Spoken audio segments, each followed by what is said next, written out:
Caroline Dowd-Higgins. Thank you for listening to Your Working Life, my podcast series featuring thought leaders in the career and personal growth arena. You spend a significant portion of your life at work, so my goal is to provide you with tools, inspiration, and resources so you can enjoy your career and love your life. And I am delighted to welcome my very special guest to the show today, Jim Runde. Jim, welcome to the show. Thank you, Caroline. I'm excited to be here. I am too. Jim, I want to tell our listening audience all about you and your amazing new book, and then we're going to dive into a juicy conversation about emotional intelligence. James A. Runde is a Wall Street investment banker and corporate director specializing in strategic and financial advice. He is a special advisor and a former vice chairman of Morgan Stanley. And in May 2014, Jim celebrated a rare milestone on Wall Street with 40 years as an investment banker, all at the same firm. And Jim has written an extraordinary book called Unequalled: Tips for Building a Successful Career Through Emotional Intelligence. So Jim, let's get started right off the bat. As a career coach and someone who is fully ensconced into the importance of emotional intelligence, I thank you for writing the book. But from your perspective, what prompted you to write about emotional intelligence? What prompted me to write the book, Caroline, is that it didn't take me very long when I first started my career to figure out that the woman on my right was much smarter than me, and the guy sitting on my left was working much harder than I was. And so I figured out that I had to have a third dimension to have a successful career. And that third dimension for me was EQ and emotional intelligence. And what it proved to be, EQ proved to be the secret sauce to career success. And I wanted to share how I learned about it and what mistakes I made and what mistakes I saw other people made on the one hand, and on the other hand, why EQ was so important for people who wanted to up their game in their job. And you know, that is the sweet spot of this listening audience, career-minded professionals who are indeed eager to up their game. Jim, you have this extraordinary tenure, 40 plus years in the financial realm on Wall Street and with Morgan Stanley, which in this day and age is very rare. Tell me about that progression within one company and how you built that successful career really from the ground up. Well, thank you for those kind words. To sketch out my career progression, I basically started out first learning how to process business that other people brought in, and I could have been at a law firm, an accounting firm, a consulting firm, or a banking firm in my case, where other people worked with clients and brought in a transaction or brought in an assignment. And I learned how to do a very thorough and diligent job of processing that kind of material, that kind of project.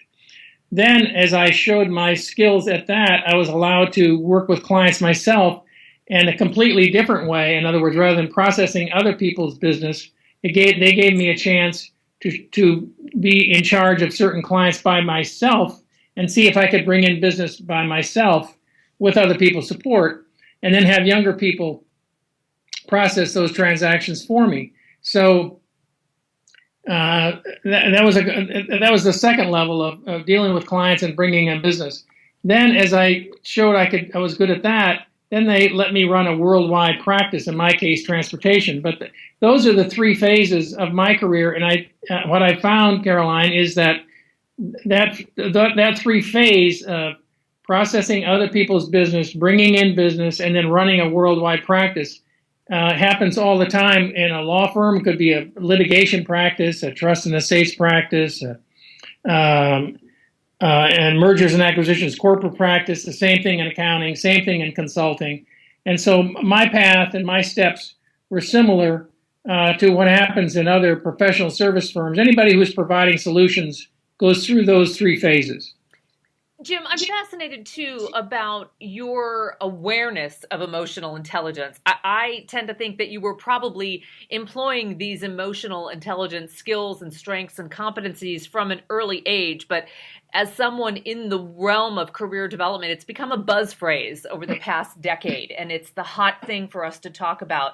And like you, I believe it really does indicate great leadership potential, and it illustrates the value of a great leader. So when did you first become aware of the term emotional intelligence? Well, I'm one of 10 children, so I think that emotional intelligence was probably It was part of a your family survival skill at upbringing. a young Yeah. age.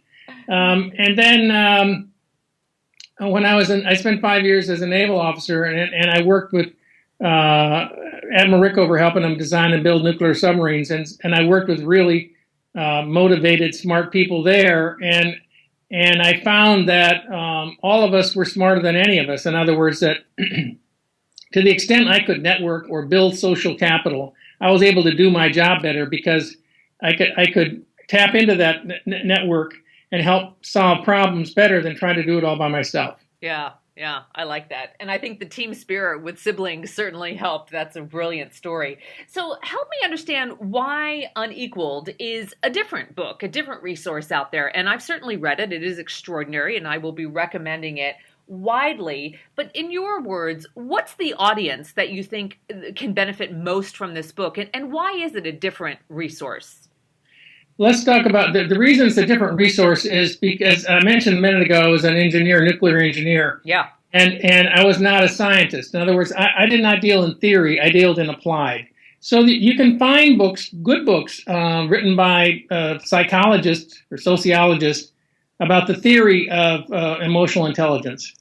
But what I found was that people came to me looking for applied, looking for specifics, looking for something that was practical.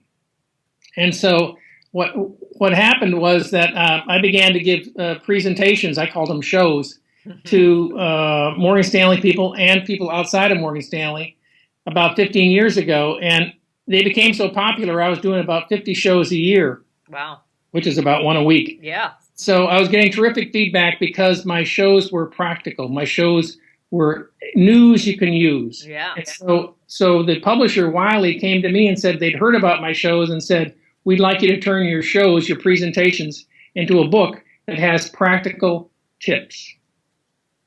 Great. And that's what this is all about. I think this book has actionable strategies. And I know as someone who coaches leaders, that's what we need. We need very specific direction that we can take and make our own. Jim, I want to talk a little bit about the generational differences in the workforce, because you come from a generation where we were, and I think I am probably in a similar generation. I'm a late Gen Xer, and some people believe that determination and long hours were enough to move ahead in their careers. And we both believe now that it's really about emotional intelligence. So when did that shift happen? And how can our young professionals embrace emotional intelligence earlier in their careers? Well, that's a terrific question. And I think that it's important for people, younger people, to realize that, I used the word network a minute ago, that some younger people have told me that they think that networking is something you do when you become a big shot. But the point I make in my book is networking is necessary if you want to become big shot. Yeah, that's in other words, if you want to become a senior successful leader, a senior, a successful career person, it's important to have a network both for professional reasons and social support reasons. And so I think that in terms, I don't think it was in a certain event that made it so much as a process, and that in today's world of virtual reality and artificial intelligence and electronic communication, and now we even have video job interviews. Yes. I think it's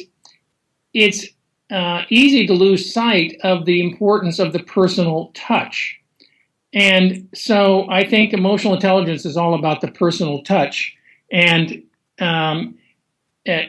emails and text messages are not the personal touch. And so I think that technology is a fantastic thing. I'm an engineer by training, but I think that the technology can be seductive in terms of causing us to, or causing younger people to lose a view, to underestimate the value of the personal touch. And so that's why I say it's not an event as much as a process. And so the emphasis is, I think maybe the pendulum's gone too far in terms of electronic communication and perhaps at the expense of personal communication. I'm with you 100%. And I believe that the future, it's imperative that we continue to teach people how to be verbally articulate and have eye contact and feel comfortable in interpersonal professional relationships, because the moment we lose that human element, I think the entire world will change, and not for the better. Technology is great, but if it takes us away from human contact, I think that can be a slippery slope.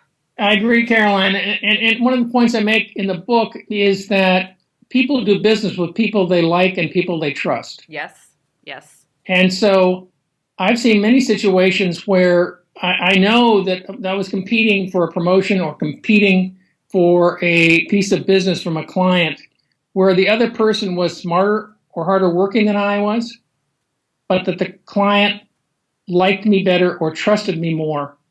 And so the emotional skills trumped the IQ skills. Yes, yes. Jim, you write so beautifully in the book that banks and other professional services firms, for example, are really facing a shortage of talent, especially talent with the right mindset. So walk me through that. What is the right mindset? So in my experience, the idea of the right mindset is understanding the strategy of whatever place you work, understanding the culture, and then being able to successfully balance or juggle, let's say, three things. One is how to build a successful network inside your company, understand the culture so that you make sure you understand what are the unwritten rules of the road, and then finally make sure you understand the strategy so that you're considered a commercial person. But I think that let's focus just on the networking part of it.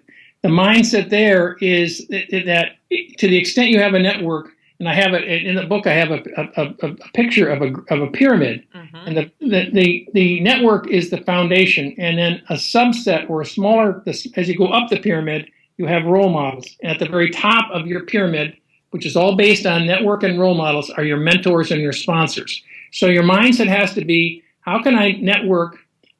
How can I navigate the culture, and how can I execute the strategy?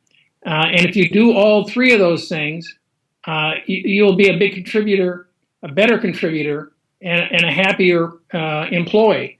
But the important thing is not to just focus on the strategy. It's important to be commercial and strategic, but you have to do it in the context of what's the culture and how can I network inside that. So, Jim, let's take that a step farther, because the audience for this podcast is multi-generationally varied. We've got some individuals at the beginning of their career, I would call them emerging professionals, and then some folks who are much farther along in middle management and looking toward the C-suite and executive opportunities. How does emotional intelligence change and adapt over a career lifetime? So over the lifetime of a career, I think that at the front end of the career, the most important emotional skill is adaptability.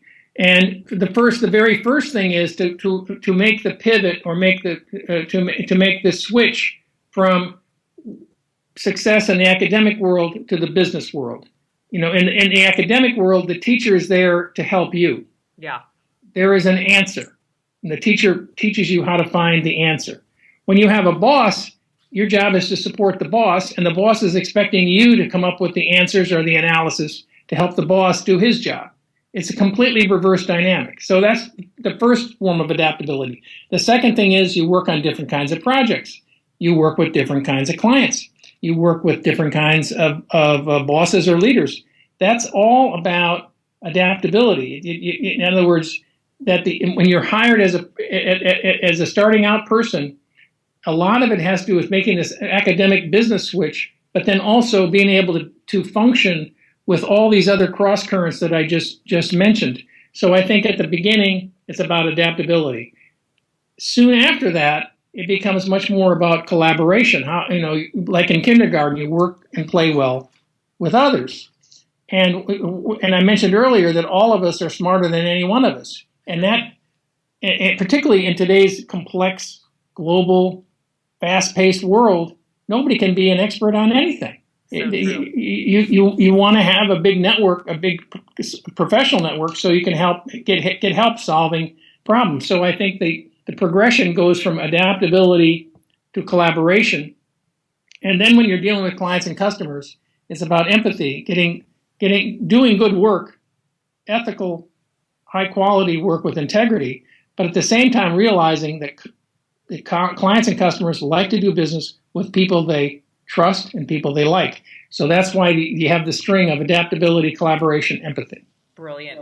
Jim Runde, your book is called Unequalled, Tips for Building a Successful Career Through Emotional Intelligence. Tell us how we can buy the book and perhaps follow all your great words online. So it's on Amazon. You can buy it both in the Kindle form or the Amazon form. You can find it on iTunes, and Barnes and Noble has it. It's pretty easy if you just put in unequalled Runde book into your browser. You'll get all kinds of choices. Absolutely. So, Jim, what's next for you?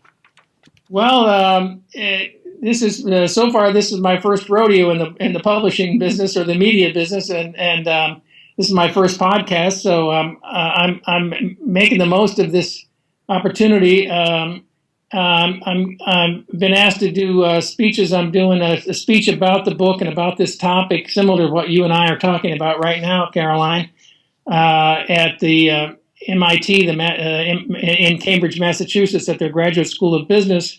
I recently wrote an article at the request of the Harvard Business Review, but people can find online, which is kind of a summary piece of what you and I have been talking about so far today, Caroline. Well, Jim, that is great. I wish you continued success. Congratulations on a fabulous book.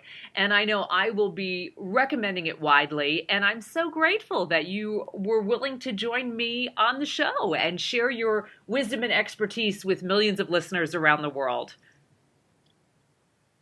And I want to thank you for tuning in to Your Working Life, where my goal is to help you design your career destiny so it doesn't happen by default. Career and life satisfaction is possible, and it's time to embrace what you love doing so you can do more of it.